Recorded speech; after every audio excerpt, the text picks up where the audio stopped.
Dans cette édition, nous découvrirons un guide robotisé. L'idée, permettre à celles et ceux qui ne peuvent se déplacer de visiter des musées. Et démonstration à Lens dans un instant. Également dans ce journal, l'initiative d'un jeune couple dans les Pyrénées-Atlantiques. Il vient de se lancer dans la transformation de laine de brebis. Étonnant, vous verrez. Mais avant cela, visitons un marché gratuit où rien ne se vend et rien ne s'achète. Ici, le mot transaction est tout simplement banni. Découverte en Haute-Vienne. On fait des livres là. Jean-Pierre Meunier a l'habitude de vendre toutes sortes d'objets dans les vides-greniers. Pour ce marché gratuit, il les donne et fait du troc. Ça, c'est des affaires qu'on ne se sert plus du tout. Et qui sont en très bon état et qui peuvent être réutilisées par d'autres personnes qui sont dans le besoin. C'est la première fois que vous faites ça ? Ouais, ah oui, c'est la première fois. C'est exactement la première fois. Alors on dit on va essayer. On a vu ça, on a vu une petite pub, alors on va essayer, on va voir ce que c'est. Sur ce marché gratuit de Condat, le concept est simple. Donnez et repartez avec ce que vous voulez. L'occasion de se débarrasser pour la bonne cause. Ça peut dépanner quelqu'un, des fois on n'arrive pas, on ne peut pas le vendre en vide-grenier. On le fait de vide-grenier en vide-grenier en vide-grenier et puis au bout d'un moment, on met dans des poches et puis on l'amène là-bas et puis voilà, ça peut servir à quelqu'un. Sabrina Meunier est à l'origine de cette initiative. Elle a eu l'idée de ce marché où tout est gratuit, une manière originale d'aider ceux dans le besoin. Les gens déjà, ils se trouvent ça bizarre que ça soit gratuit, ça les étonne énormément. Ils ne sont pas habitués à ce qu'on leur donne. Et c'est vrai que ça peut aider d'autres personnes que de garder dans les placards, tant mieux, c'est le but. On a beaucoup de vêtements, donc beaucoup de livres, de peluches pour enfants, on a l'électroménager, on a des assiettes, des verres, on a vraiment beaucoup de choses et on espère que ça va aider beaucoup de monde. S'il reste des affaires à la fin de la journée, elles seront de nouveau à disposition pour le prochain marché prévu en septembre. Cette autre initiative originale au Pays Basque, un couple de jeunes chômeurs vient de se lancer dans la transformation de laine de brebis et les déchets de toison retrouvent ainsi une seconde valeur. Rencontre à Sarre dans les Pyrénées-Atlantiques. Une toison de brebis manèche sans plus aucune valeur va bientôt valoir de l'or. Aitor Soubiaga et Anya Ondiasabal, sans emploi, s'emparent de cette laine locale pour relancer une filière aujourd'hui disparue, un défi initié à Sarre il y a maintenant 2 ans.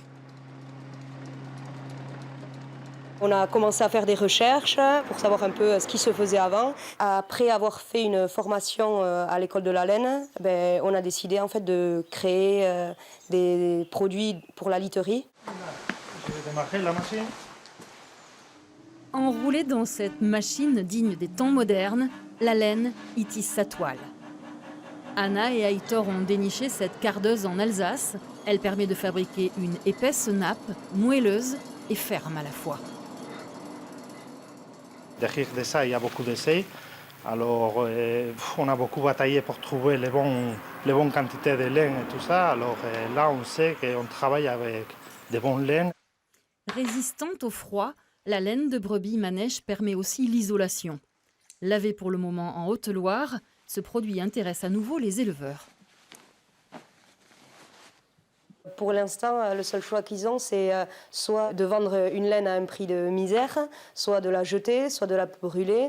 Mais beaucoup de paysans déjà nous ont appelés pour nous vendre leur laine. 1,5 tonne achetée cette année, l'idée est de revaloriser la précieuse laine. Cette jeune coopérative, Il est Aiguilla, paye 1,10 € pour 2 kg de laine par brebis, une façon de relancer la filière.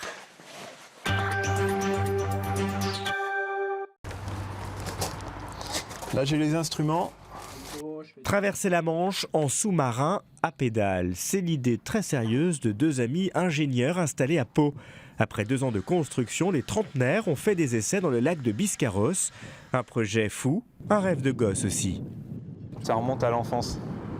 À l'origine, c'est les lectures de Jules Verne, les films de Cousteau, Hergé. Tout ça, ça s'est transformé au fil des années en projets un peu plus concrets. Les 2 aventuriers relieront Plymouth à Saint-Malo en août à plus de 200 mètres de profondeur. Une aventure scientifique aussi. Les fonds marins seront en effet enregistrés en mosaïque pour aider les chercheurs partenaires de l'expédition à affiner les cartes des écosystèmes de la Manche.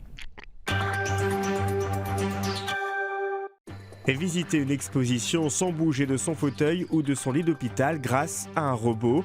C'est l'ambition d'un nouveau dispositif expérimenté dans certains musées en France. Le Louvre lance le test à son tour et les essais ont été faits en lien avec l'hôpital de Lens. Une manette de jeux vidéo, des écrans d'ordinateur, et voilà le Louvre qui se déplace à l'hôpital. Ce jour-là, dans le hall du centre hospitalier de Lens, ils sont quelques-uns à tenter l'aventure de la visite interactive. Peut-être qu'on peut se rapprocher encore avec cette flèche-là, parce qu'on a la manufacture des Gobelins. Une simple pression et les voilà qui se déplacent dans l'exposition à leur guise. On est en train de tester un prototype de robot. Donc madame est en train de piloter le robot qui se trouve au musée et il nous permet de voir les différentes œuvres en avant-première puisque l'expo ouvre la semaine prochaine. À quelques kilomètres de là, en effet,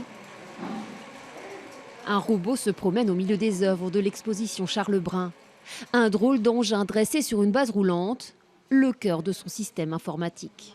Tout en haut du mât, vous avez cette caméra qui est sur un axe qui permet de baisser l'axe pour pouvoir regarder des objets un petit peu comme nous, avec lorsqu'on baisse ou qu'on lève la tête. Le fruit de 2 mois de travail avec un étudiant de Polytech Lille. On s'est dit que c'était vraiment intéressant, surtout dans le cadre de nos activités hors les murs, c'est-à-dire toutes nos actions qu'on mène auprès de nos publics qui ne peuvent pas, pour différentes raisons, venir au musée. Vous avez des personnes qui justement pourraient s'arrêter et puis prendre du plaisir aller à leur rythme, c'est ça, s'arrêter sur telle chose. Restent quelques détails techniques à régler, des problèmes de débit Internet notamment qui pour ce premier test ont un peu ralenti l'expérience. Mais il se pourrait bien que dans les prochains mois, ce robot devienne un habitué du Louvre Lens.